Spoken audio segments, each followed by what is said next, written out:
Ethan Cole's boots pounded against the icy pavement as he burst through the veterinary clinic's sliding doors, a blast of frigid wind following him inside. In his arms, Ranger hung limp, the once vigilant canine's sable fur streaked with blood, his chest rising in shallow, uncertain breaths. The fluorescent lights overhead flickered as the backup generator groaned, casting the room in a pale, trembling glow. Megan Shaw looked up from the trauma table, her green eyes snapping to the officer and his wounded partner. Her gloves were already stained from the last emergency, her braid loosened by hours of relentless work. "Put him here now," she commanded, her voice firm but quick. Ethan laid Ranger down, his hands lingering on the dog's neck, feeling for the faint pulse that still beat beneath the matted fur. Outside, the storm howled against the glass, a reminder that the road to this moment had been a race against time, and the clock was still ticking. Ranger's eyes fluttered shut as Megan began her work, the smell of antiseptic mixing with the copper tang of blood in the air. Ethan stayed close, his voice low, steady, the same tone he'd used in 100 tense moments before. "Stay with me, partner. We're not done yet." If you enjoyed this video, please subscribe to my channel to see the next stories by clicking the subscribe button right below the video. Thank you. Amen. The morning over Riverside, Oregon broke cold and brittle, as if the frost had crept into every corner of the small town during the night and now clung stubbornly to rooftops, street signs, and the skeletal branches of the pines.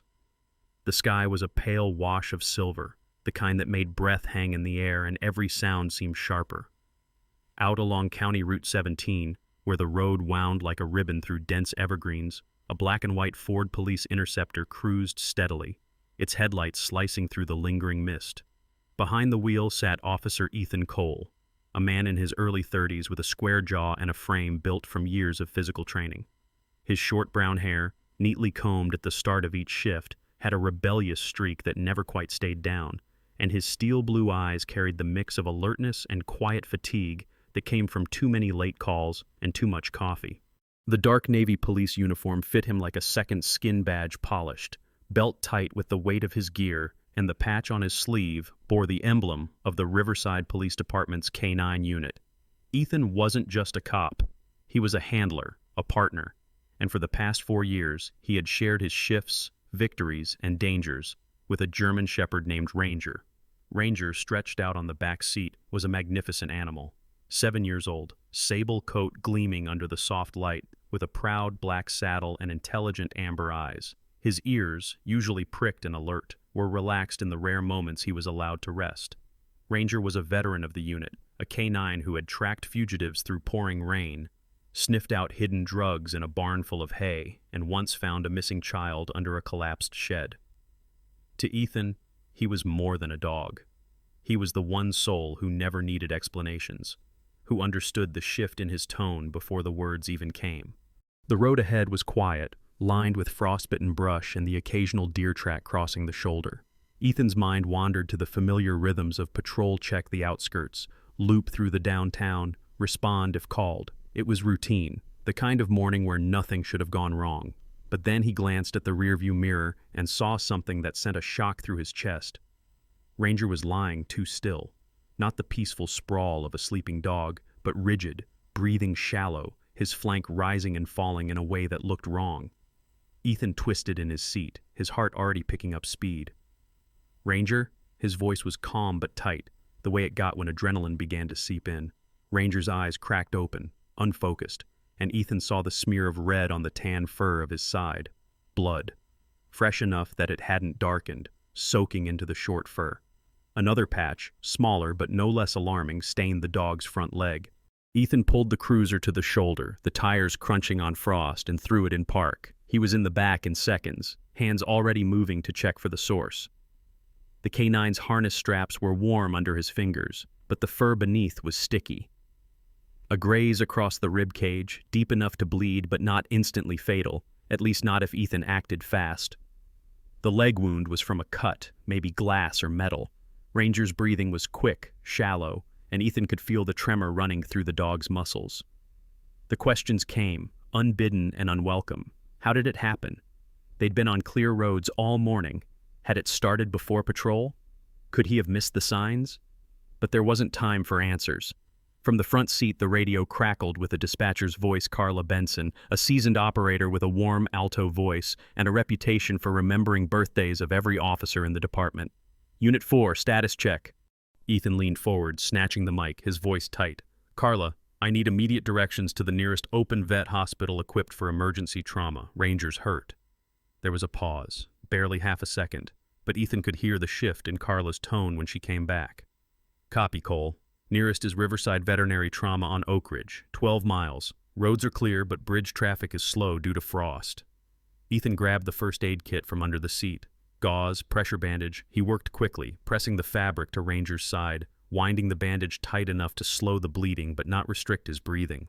Ranger's ears flicked at his touch, a weak acknowledgement that he was still there, still aware. Ethan locked eyes with him, willing him to hold on. He slid back into the driver's seat, one hand on the wheel, the other adjusting the rear view so he could see Ranger without turning. The engine rumbled as he pulled back onto the road, this time with more urgency in his speed. The frost-glazed trees blurred at the edges of his vision, the town somewhere ahead beyond the bend of the river. His breath came in sharp clouds, the cabin too cold because he hadn't thought to turn on the heat, and he didn't care.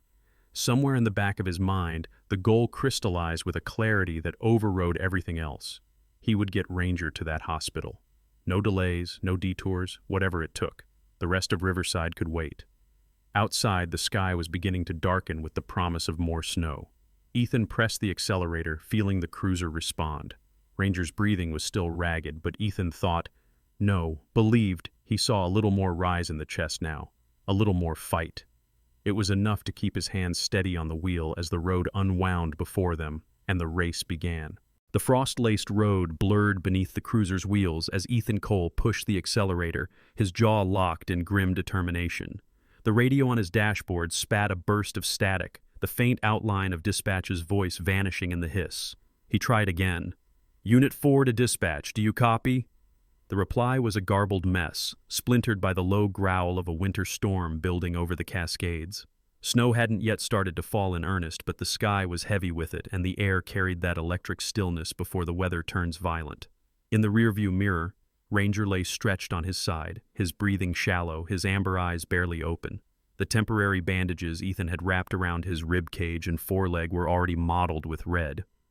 Every time the car jolted over a patch of uneven asphalt, Ranger flinched faintly, a reflex even in his weakened state. Ethan reached one hand back briefly, pressing it against the German shepherd's flank, both to steady him and to reassure himself there was still warmth under the fur.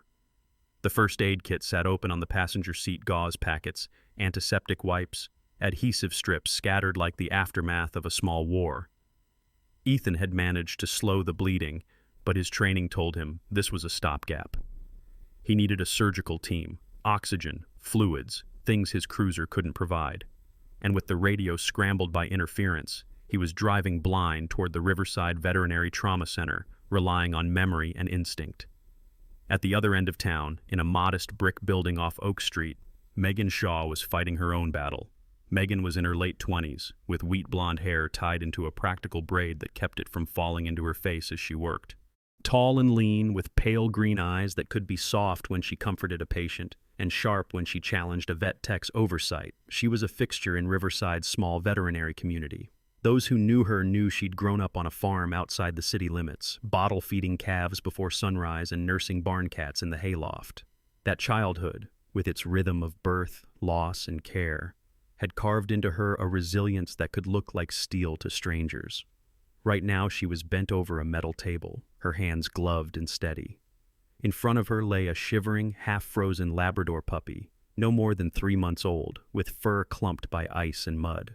Its breathing rattled in its small chest, each inhale a struggle. A good Samaritan had found it in a cardboard box behind the old mill, where the wind cut through like a knife. Megan worked quickly, inserting a warming pad beneath the pup's fragile frame, her voice a low hum as she murmured encouragement no one but the animal could hear. The clinic's senior vet, Dr. Alan Price, a silver-haired man with a grandfatherly patience, stood beside her, adjusting the oxygen line. "Keep his airway clear," Price said. "I'll prep the fluids." Megan nodded, her braid brushing her shoulder as she shifted to monitor the pup's heartbeat. The rhythm was weak but present. Back on Route 17, Ethan's phone buzzed in the center console. He snatched it up with one hand, pressing it to his ear. "Cole." The voice on the line was faint, almost lost in the storm's interference. It was Carla Benson from dispatch, her tone clipped with urgency. "Cole, storm cell over the ridge is blocking transmission. Oak Ridge Vet is prepping for your arrival. ETA, 10 minutes if I push it," Ethan said, eyes narrowing at a stretch of road where frost glittered like spilled glass. "You'd better," Carla replied. "They've got backup power, but the storm might knock it soon."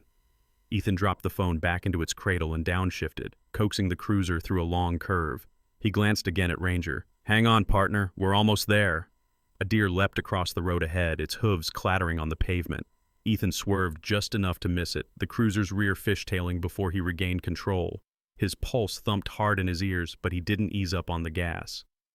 At the clinic, Megan heard the generator cough once in the basement. She exchanged a look with Dr. Price. If the generator failed in this cold, the puppy wouldn't last. The town's grid had been unreliable for years, and the approaching storm was already flexing its muscles. "Think that officer will make it?" One of the vet techs, a young man named Corey with shaggy brown hair and a nervous habit of tapping his pen, asked. He'd overheard Carla's call come through on the clinic's secondary line. "He'll make it," Megan said without looking up. "He has to." She didn't know Ethan Cole personally, but she knew his reputation. Dedicated, stubborn, the kind of man who wouldn't let a partner human or animal go down without a fight. As she adjusted the oxygen mask over the puppy's snout, she thought about how strange it was that, somewhere out there, another life-or-death struggle was playing out in parallel to hers.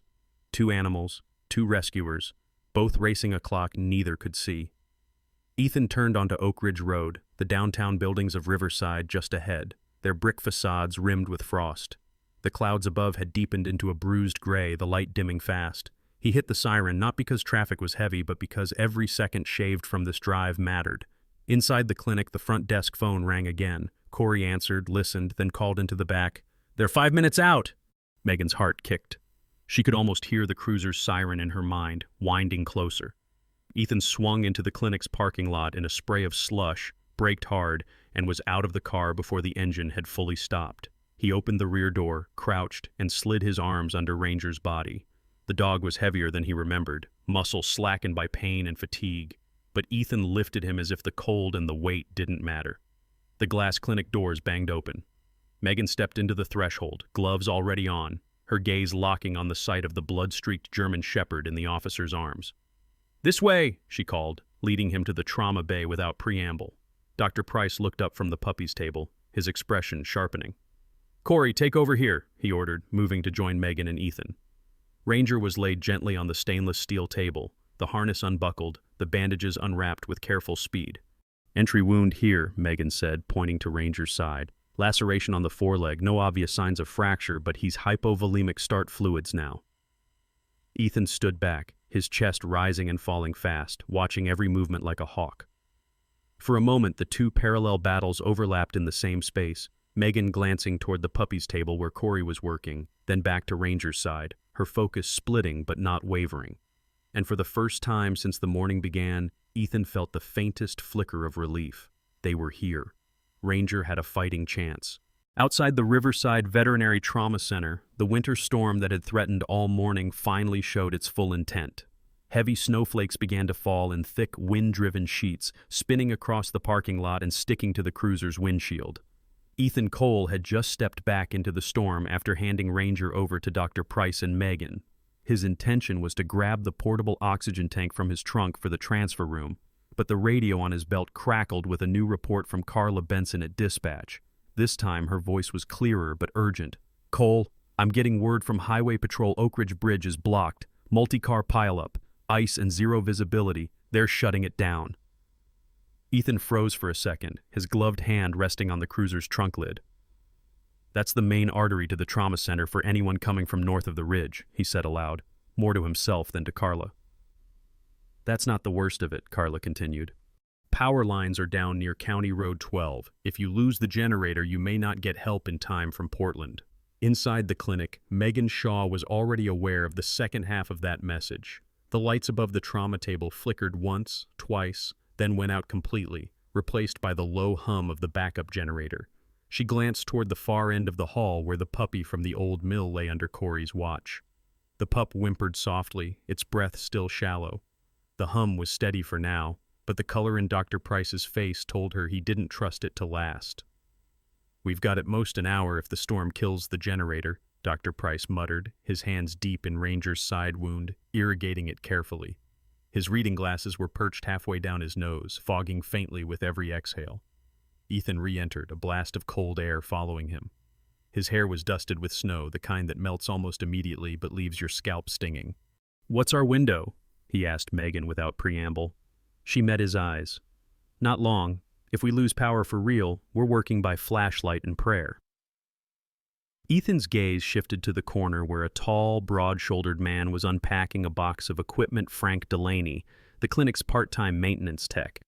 Frank was in his late 50s with a weathered face, short-cropped salt and pepper hair, and a thick flannel jacket that smelled faintly of engine oil. He was a Vietnam-era veteran, the kind who never made a fuss but whose quiet presence steadied a room. "I'll do what I can with the generator," Frank said gruffly, already moving toward the basement stairs. "But if the main feed goes, nothing's going to keep this place warm for long." Ethan thought fast. If the highway's blocked, the only alternate for supply or transport is the Ridge Road. Megan glanced up sharply. "That's a death trap in this weather." "I know," Ethan said.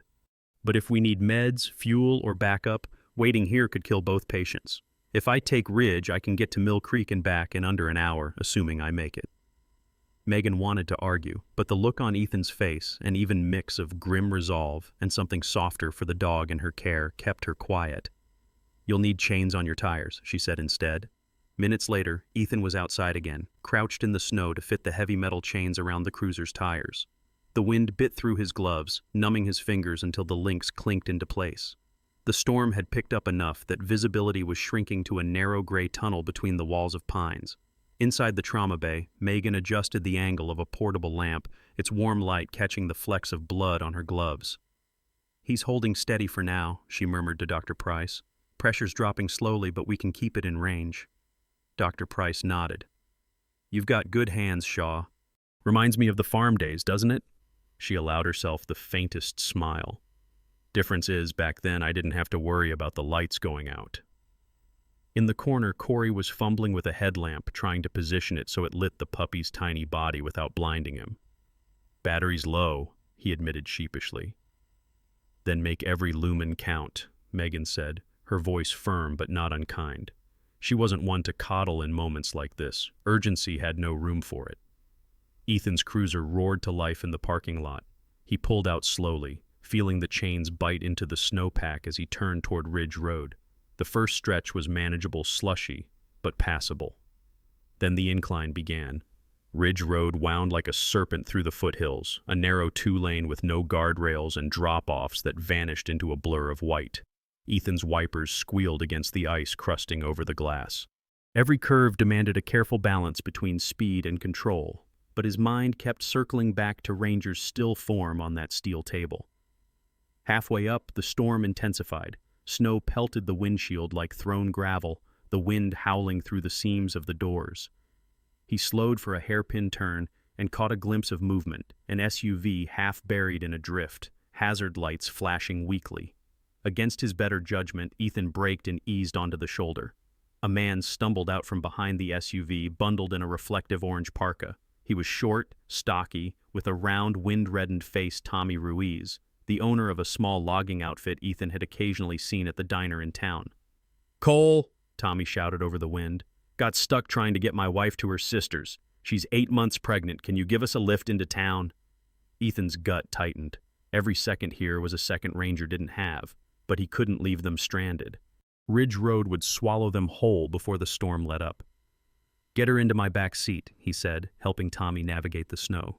The woman, Marissa Ruiz, was tall with a willowy build and long black hair tucked under a knit cap. Her dark eyes were wide, frightened, but she moved quickly when Ethan opened the door. Within minutes, they were back on the road, heading not for Mill Creek, but down toward a cutoff that would take them to Riverside General Hospital.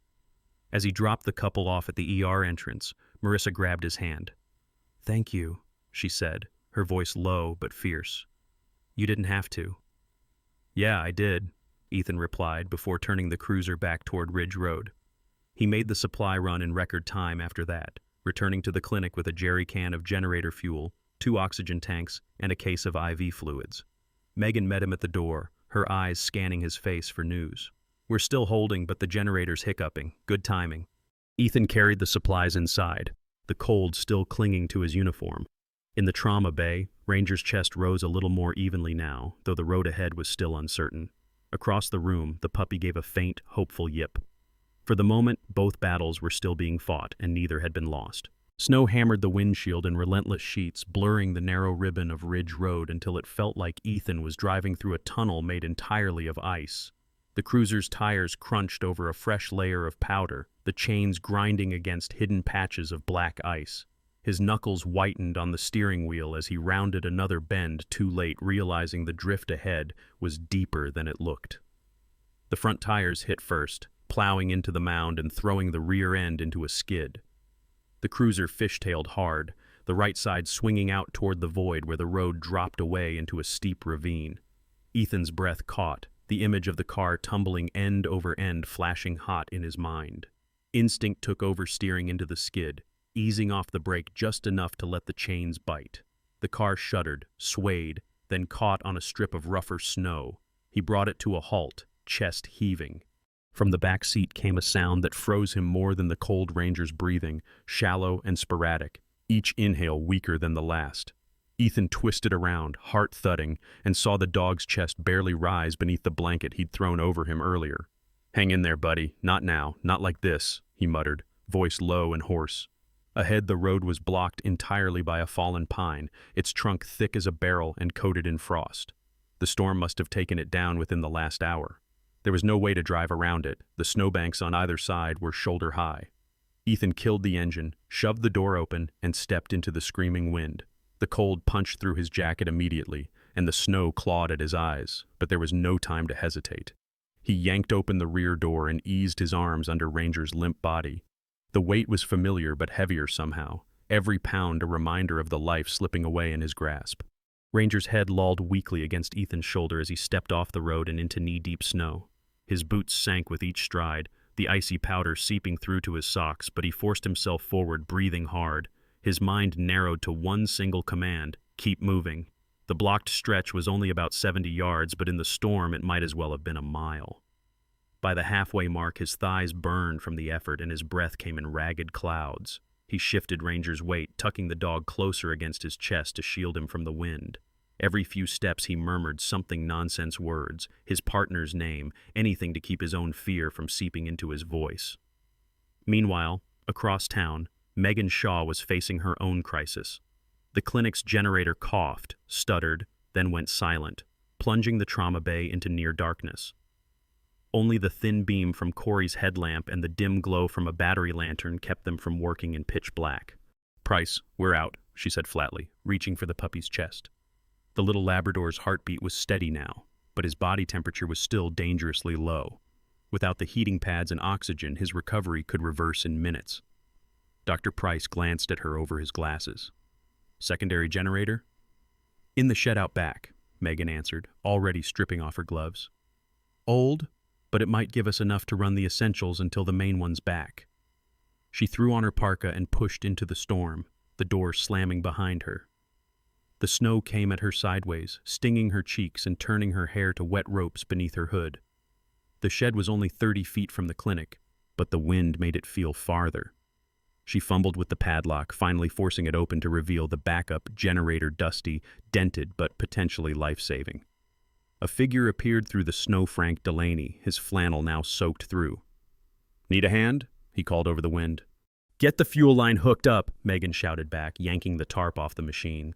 Frank's fingers were steady despite the cold, and within minutes they had the old generator sputtering to life. It roared reluctantly, then settled into a grumbling rhythm. Inside, the lights flickered back, weak but usable. Megan didn't waste time shedding her coat before heading straight for the trauma table. The puppy's tiny chest was rising more evenly now, but her thoughts were on Ranger.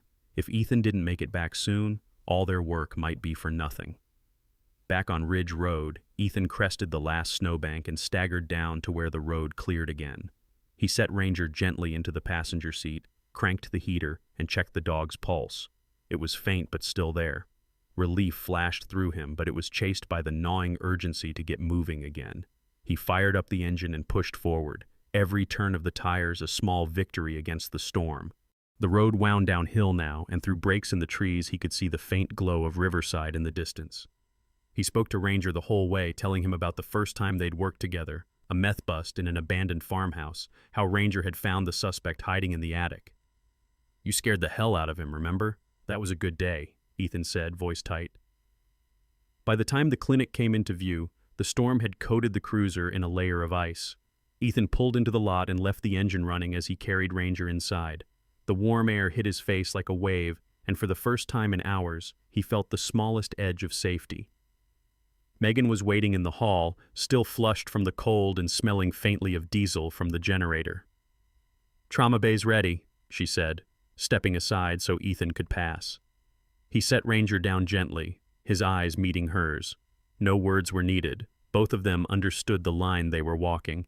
There was no more room for delays. The glass doors of the Riverside Veterinary Trauma Center slid open with a hiss, letting in a rush of icy air and snowflakes that swirled around Ethan Cole as he crossed the threshold.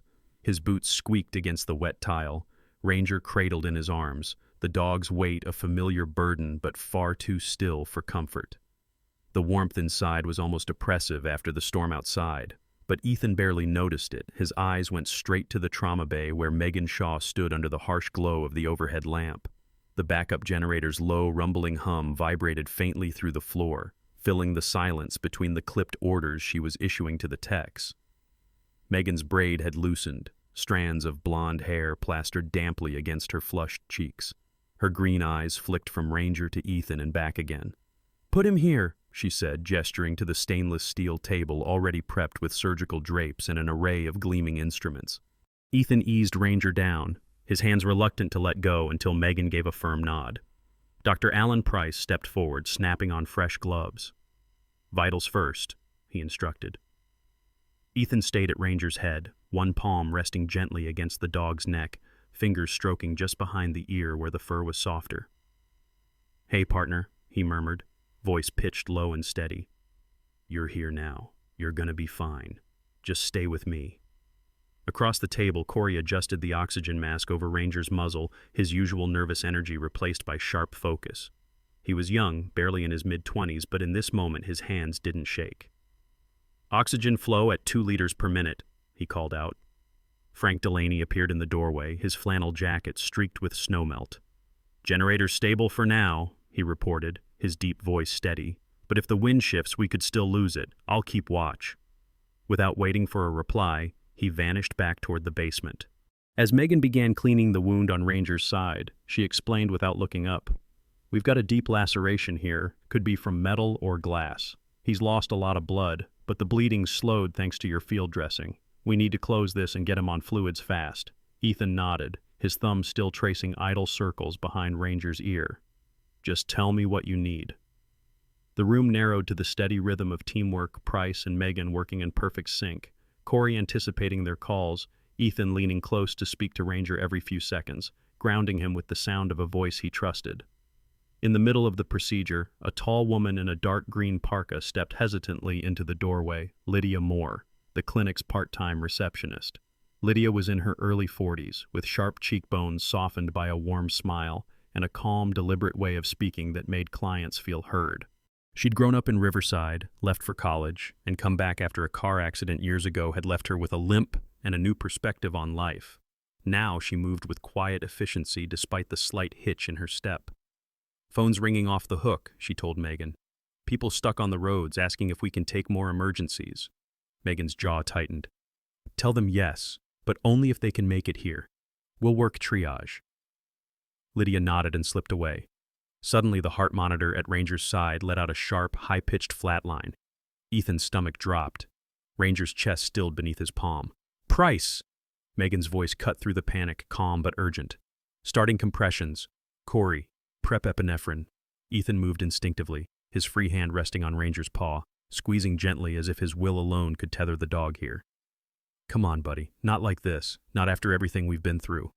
His voice cracked, but he didn't stop talking, pouring memories and reassurances into the space between each beep of the monitor. Price's hands moved with practiced precision, Megan guiding the intubation tube while Corey injected the medication. The generator's hum seemed to grow louder in the tense quiet that followed, the room holding its collective breath. Then, with a sudden blip, the monitor chirped back to life. One beat, then another. The green line danced erratically before settling into a steadier rhythm. Megan exhaled sharply, her shoulders loosening. "We've got him." The air in the room shifted, relief washing over everyone. Corey grinned, shaking his head. "Scared the hell out of us, didn't you?" Ethan bent low, his forehead brushing Ranger's. "Good boy," he whispered. Megan glanced up at him, a small smile tugging at her lips. "He's not out of the woods yet, but that was the worst of it." In the corner, the little Labrador puppy yipped softly from his warming bed, as if sensing the change in the room's energy. Megan's gaze flicked toward him, and she nodded toward Corey. "Check his temp. If he's stable, move him to recovery." As Corey crossed the room, Lydia reappeared with a clipboard. "We've got a family coming in with an injured collie, ETA 20 minutes. Megan wiped her forehead with the back of her arm, then looked at Ethan. "Stay with him while I finish suturing. Talk to him. Keep him here."